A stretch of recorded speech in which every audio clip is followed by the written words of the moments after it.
ഹിന്ദു ജൈന മതങ്ങളുടെ വാസ്തുവിദ്യ തെളിഞ്ഞു നിൽക്കുന്ന കല്ലിലെ ശില്പങ്ങൾ, ഉടലും തലയും വേർപെട്ട ദൈവങ്ങൾ എന്നിങ്ങനെ കഥകൾ ഒരുപാടുണ്ട് ഹംപിക്ക് പറയാൻ.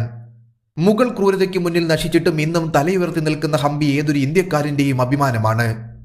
AD 1500 കാലഘട്ടം എന്നത് വിജയനഗര രാജവംശത്തിന്റെ സുവർണ കാലഘട്ടമായി അറിയപ്പെടുന്നു. ഇന്നത്തെ ഉത്തര കർണാടകയിലെ ഹംപി എന്ന സ്ഥലത്തെ അവർ അവരുടെ രാജ്യ തലസ്ഥാനമായി പ്രഖ്യാപിച്ചു. വിജയനഗര എന്നായിരുന്നു ഈ തലസ്ഥാനത്തിന് പേര് നൽകിയത്. അവരുടെ സമ്പദ് സമൃദ്ധി ലോകമെമ്പാടും അറിയപ്പെടാൻ തുടങ്ങി. ലോകത്തെ തന്നെ രണ്ടാമത്തെ ഏറ്റവും വലിയ നഗരമായി വിജയനഗര സാമ്രാജ്യം മാറിയിരുന്നു. ഇന്ത്യയിലെ നാട്ടുരാജ്യങ്ങളിൽ ഏറ്റവും സമ്പന്നമായ നഗരവും ഇതുതന്നെയായിരുന്നു. നഗരത്തിന്റെ കീർത്തി ലോകമെമ്പാടും പരന്നപ്പോൾ പോർച്ചുഗീസുകാരും പേർഷ്യക്കാരും കച്ചവടത്തിനായി വിജയനഗര രാജാക്കന്മാരെ സമീപിച്ചു. കച്ചവടം പൊടിപൊടിച്ചതിനോടൊപ്പം റോഡുകൾക്കും കെട്ടിടങ്ങൾക്കും അമ്പലങ്ങൾക്കുമായി വിജയനഗര രാജാക്കന്മാർ നല്ല തുക തന്നെ ചെലവാക്കി. മികച്ച രീതിയിലുള്ള നഗരാസൂത്രണമായിരുന്നു വിജയനഗര സാമ്രാജ്യത്തിൻ്റെത്. ദക്ഷിണേന്ത്യയിൽ സാധാരണ കാണാറുള്ള വാസ്തുവിദ്യയ്ക്ക് പുറമെ ഇന്തോ ഇസ്ലാമിക വാസ്തുവിദ്യയും അവർ ഉപയോഗിച്ചു എന്നതാണ് പ്രത്യേകത.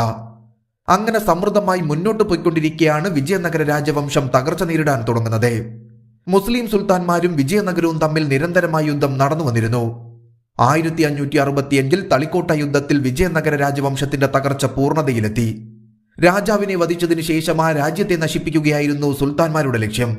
കെട്ടിടങ്ങളും മറ്റും അവർ അഗ്നിക്കിരയാക്കുകയും തലസ്ഥാന നഗരി അവർ കൊള്ളയടിച്ച് ചുട്ടരിക്കുകയും ചെയ്തു. യുദ്ധത്തിന് ശേഷം 6 മാസം വരെ ഇത് തുടർന്നുവെന്നാണ് ചരിത്രരേഖകളിൽ പറയുന്നത്.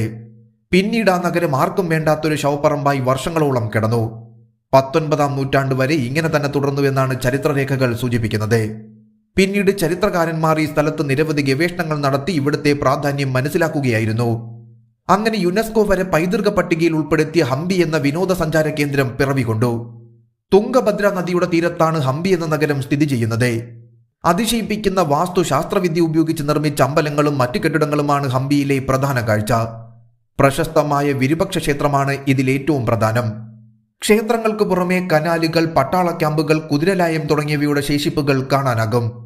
1986 ഹംപി യുനെസ്കോയുടെ ലോക പൈതൃക പട്ടികയിൽ ഇടം നേടിയത്. രാജഭരണകാലത്തെ ശേഷിപ്പുകൾ വീണ്ടെടുക്കാൻ വർഷങ്ങൾ നീണ്ട നിരവധി പ്രവർത്തനങ്ങളാണ് നടന്നത്. ഇപ്പോഴും ഇവിടെ ചരിത്രകാരന്മാരും പുരാവസ്തു ഗവേഷണ ശാസ്ത്രജ്ഞരും ഗവേഷണം നടത്തിപ്പോരുന്നു. ഒറ്റ ദിവസം കൊണ്ടൊരു ഓട്ടപ്രദർശനം നടത്തി മടങ്ങാൻ പറ്റിയ സ്ഥലമല്ല ഹംപി എന്നത്. ഇവിടെ കാഴ്ചകൾ ധാരാളമുണ്ട് എന്നതാണ് ഏറ്റവും ശ്രദ്ധേയം. അതിലേറ്റവും പ്രധാനമാണ് വിരുപക്ഷ ക്ഷേത്രം. തുംഗഭദ്ര നദിയുടെ കരയിൽ 7-ാം നൂറ്റാണ്ടിൽ നിർമ്മിക്കപ്പെട്ടതാണ് ഈ ക്ഷേത്രം. പരമശിവന്റെ ഒരു രൂപമായ വിരുപക്ഷയാണ് ഇവിടുത്തെ ആരാധനാമൂർത്തി. ക്ഷേത്രത്തിലെ ചുവരുകളിൽ കാണുന്ന കൊത്തുപണികൾ 7-ാം നൂറ്റാണ്ടിന്റെ ചരിത്രം വെളിപ്പെടുത്തുന്നവയാണ്. പുരാണ കഥകളുടെ വിവിധ ഭാഗങ്ങൾ ഇതിൽ നിന്നും നമുക്ക് വായിച്ചെടുക്കാൻ സാധിക്കും. ചരിത്രങ്ങൾ ഇഷ്ടപ്പെടുന്നവർ ഉറപ്പായും സന്ദർശിക്കേണ്ട ഒരു സ്ഥലമാണ് വിരുപക്ഷ ക്ഷേത്രം എന്നത്. ദക്ഷിണേന്ത്യൻ ക്ഷേത്രങ്ങളിൽ ഉപയോഗിച്ചിരിക്കുന്ന വാസ്തുവിദ്യകൾ നമുക്കിവിടെ കാണാൻ സാധിക്കും. മാനം മുട്ട ഉയർന്നു നിൽക്കുന്ന ഗോപുരവും മണ്ഡപങ്ങളുമൊക്കെ അതുപോലെ സംരക്ഷിച്ചു പോരുന്നു. ഹംപിയിലെ ഏറ്റവും പ്രശസ്തമായ മറ്റൊരു നിർമ്മിതിയാണ് വിത്തല ക്ഷേത്രം എന്നത്. ഈ ക്ഷേത്രവളപ്പിനുള്ളിലാണ് പ്രശസ്തമായ കൽരഥമുള്ളത്. ഹംപിയുടെ ഒരു ഐഡന്റിറ്റി കൂടിയാണ് കല്ലിൽ തീർത്ത ഈ രഥം. കൽരഥത്തിന് തൊട്ട് പിന്നിലായാണ് പ്രധാന ക്ഷേത്രം സ്ഥിതി ചെയ്യുന്നത്.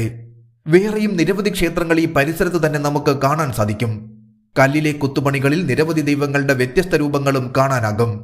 ഇവിടുത്തെ മ്യൂസിക് പില്ലറുകളും പ്രശസ്തമാണ്. ഇവിടെ ആകെ 56 മ്യൂസിക്കൽ പില്ലറുകളുണ്ട്.